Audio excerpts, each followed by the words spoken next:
Diamond Head.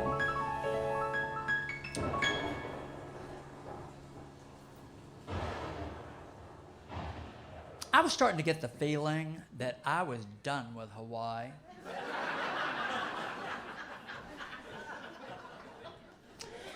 I had some good times on Maui. I did. I mean, I went on to have good times on Maui. But somehow, I just couldn't help noting that no one had ever hurt me sleeping in Central Park. And in paradise, I seemed to be a sitting duck. But I ended up getting back to Hawaii and to Oahu with the idea that I'd stow away on a plane, a TWA flight to San Francisco. TWA was Trans World Airlines at the time, and they were the easiest to stow away on, trust me. I mean, I could just tell that my father owns this place, and they'd put me on a plane. I just loved TWA. Them and Lufthansa. God bless Lufthansa. But I get into Honolulu, and what I always did is I would just check my stuff into a locker at the bus station, you know, because I couldn't be hauling around my duffel. I'd since collected a duffel at that point. I found empty, you know, on the beach, actually, and I had some things I'd gathered. So I did that, but with the idea that I would find some place to sleep, and I thought there'd be a park I could sleep in, but Honolulu was just manicured. It was like being up in the Hamptons. I mean, where am I going to sleep in the Hamptons, you know? Well, actually, I could tell you that story, but that's another show. So I just kept walking, and I realized, you know, Honolulu is so inhospitable to somebody that wants to sleep in the park. So I ended up just starting to walk, and I love walking to this day. I mean, I could absolutely walk from here to Fort Worth right now just on impulse. So I've always considered walking just an utter pleasure. So I ended up, you know, walking, and, you know, how many of you have actually been to Hawaii? You know the Diamond Head is the symbol of Hawaii. It's an old dormant volcano, very old, and it's over way at one. You went from Honolulu, you can see it, and it just kind of does like this. And I start walking toward Diamond Head because it's lit up. And I just kept thinking I'm going to find a park on the way to Diamond Head or something, but of course I never did. And finally, I just kept getting closer and closer to Diamond Head, and I was just drawn to it the way you would if you were walking along the Seine and you're coming toward the Eiffel Tower. And finally, I got to Diamond Head, and this is something I'm going to have to explain before I take you through what I'm about to tell you. Here's my definition of an adventurer. And I clearly am one, and here's how they are defined. They're not somebody that's just brain dead stupid, although they certainly will do stupid things, because a true adventurer is someone who is more intrigued by what they might discover than they are fearful of what might happen. And it can happen in the moment, like when you're in the moment of sexual passion, and it might not be very well thought out. But at that moment, I looked at Diamond Head, and I wanted to explain that about the adventurer, because I never had defined that before, but putting this show together, that's how I defined it. And it also is the only way I can possibly explain what I'm about to tell you I did, which is absolutely stupider than writing a letter of recommendation to Harvard for some brain-dead starlet. But I looked at Diamond Head, and I thought, well, it's not very tall. It's not very tall. It's funny. When you're here, it's not very tall. And it's a gradual incline. And I remember flying over it, you know, it's very gradual. It goes in. It's not like, you know, you're just going to drop off the face of the earth. And I thought, you know what? I was in water buffalo thongs. That's what we called them then. They're called flip-flops now. But water buffalo thongs. I don't mean a thong. You're all reading those trashy magazines. You think I'm in water buffalo thong. No, I was in water buffalo flip-flops. And I'm looking at that, and I just, on impulse, all I have with me is a bag of oranges, maybe 5 oranges for whatever reason I had. I've never needed a lot of liquid. And I just, so even now I'll take half a day hike and I won't, have a day pack or anything. So I had these oranges, and I'm in these cargo shorts and things, and I start going up, and it's really very minor inclines, and of course it's very rocky. It's a volcano, but it was pretty stable, and there were plenty of places to do, and I don't know what I was thinking, but that's the whole point. I've already explained to you about the mindset that I was in, and I just was fascinated. I was fascinated by somehow obsessed with the idea of doing this. But I just kept going, and you go, and you go, and you go. And finally I got to a point where the game changed. Because I suddenly realized that out of the corner of my eye that I could see, let me explain. There's Diamond Head, there's the little 2-lane road, highway there, and then there's the ocean. And I suddenly, out of the corner of my eye, see one of the lights of the car, and it looks like a cockroach with lights. I'm up a lot higher than I thought. And then that's when I remembered, but Rollins, you're afraid of heights. But who wouldn't have been at that point? Because I could see the rim, the top of the rim, and it wasn't that far away, but it wasn't that close either. And here was the deal.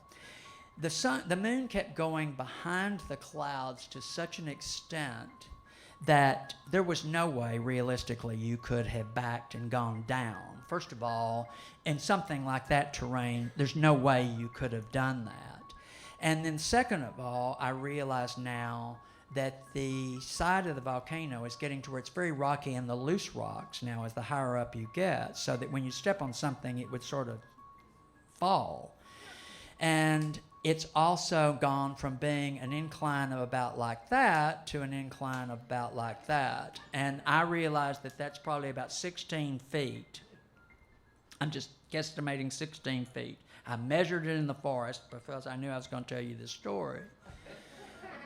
And I think it was about 16 feet. But here was the deal.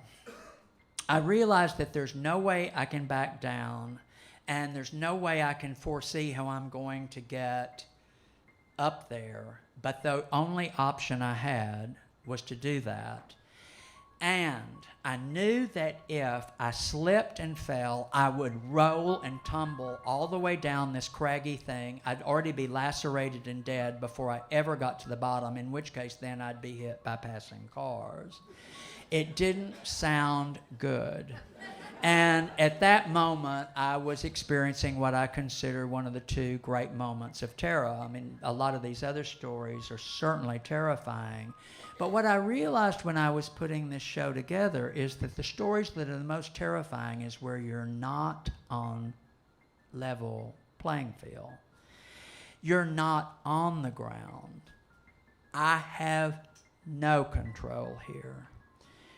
So, and I know I only have one chance to try to do this. I figured out a plan. Again, I'm very good in a crisis because I have to figure this out, because you've just got to. You cannot possibly lose it. So I looked, and I could feel, hear, and see. The moon kept going behind the clouds, and then when it would come out, I could see. And here there was something I could kind of barely put my fingers around. It wasn't something I could really get to so much. And there was kind of a little thing here that I felt, and it was solid, but it was shallow, so I couldn't stand on that. But I figured that somehow, and I kept doing like this and figuring, and I got this idea that I could, the game plan became that I'm going to count to 10 or whatever. The idea was that you will pull this as hard as you can with the idea that you're trying to get your foot up onto this and then that onto that and then leap. And I could see the difference. the distance, that this could be done, but that it was going to be all or nothing at all. And so I knew without any drama in my heart or mind that when I counted down to 5 to do this, that it was all or nothing at all.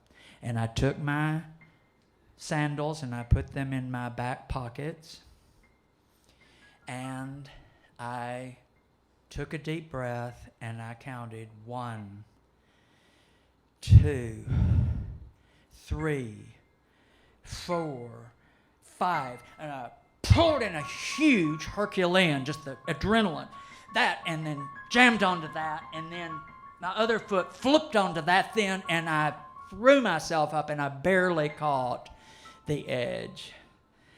And I knew that that was loose, and I was so exhausted that I couldn't imagine how I was going to pull myself up, but I can't even tell you how when I held on to that, how much I just felt overwhelmingly relieved. And I laid there like that for not very long, but long enough that I could get my breath. And then I began systematically to try to get myself up without any false steps, just to pull myself up to get to the edge. So that's pretty wonderful. I've survived, but now what? Now, the moon totally disappears. I might as well have been Stevie Wonder going over that crater edge. And I did. I'm not making this up. I could feel as I went over the edge that there was some sort of a little bit of a, it wasn't like just a drop, but I could feel that there was lots and lots of brush, treetop brush. And I began to scoot, and I would hold on to some brush, and then all of a sudden I would slide and I'd fall, and I'd start going down through this brush, and then I would land on a branch, and I would hold on to something, and this is in the complete black. And then I end up taking a breath, and I start to go down and trying again, just to feel, just totally invisibly, to try to feel. And then again, I would start to fall. It was dry and branchy and just dead. And finally, in the bottom, I could feel something, and I couldn't believe I was actually standing on something.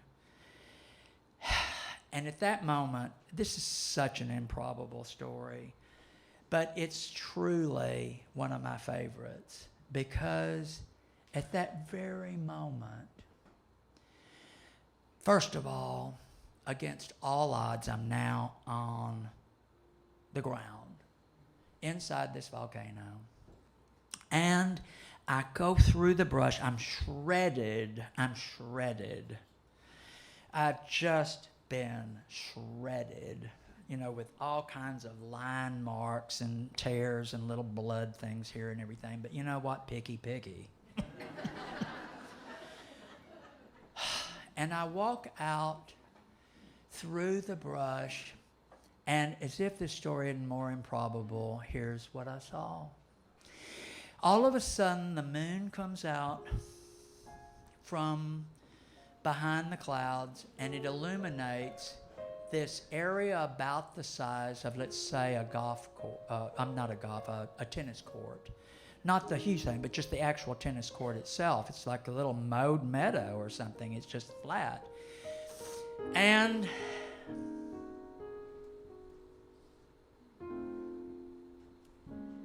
this was in the middle of it. Can you see that? It says Walton. Now, this is before the Waltons, so don't think that this is... But I saw that, and it was right there, and I thought, no one will ever believe this. But I have now been through this uncomprehendable nightmare, And I'm now in the moonlight, and here's the flat grass, and there is a pillow. And I lay down on that pillow, and I slept like the dead. And when I woke up in the morning in the idyllic thing, thinking, well, I'll figure this out tomorrow, how I, get out. And then all of a sudden I hear not just the birds and the wonderful, but I hear psh, psh, psh. There's bullets flying over my head. And that's when I remembered, oh yes, Diamond Head is a military base. And in this wooded part of Diamond Head, they were clearly doing maneuvers. So I'm like lying there screaming, whatever you would scream, hello. But no one heard it, of course, because there was just bullets flying over my head, over my head, over my head, over my head, over my head, over my head. I'm flattened down. I think, what is it about me lying flat in these islands? And finally, that stopped. And I felt comfortable getting up. And I walked to the edge of the thing and then see the brush through. And I could see this massive open area. Just a huge field, just beige, honey-colored from just beige. And then there's the enormous watchtower up there, and you could see the gates way over there. And I thought, just like in those things where they say when you're walking through a dangerous neighborhood, just don't make eye contact.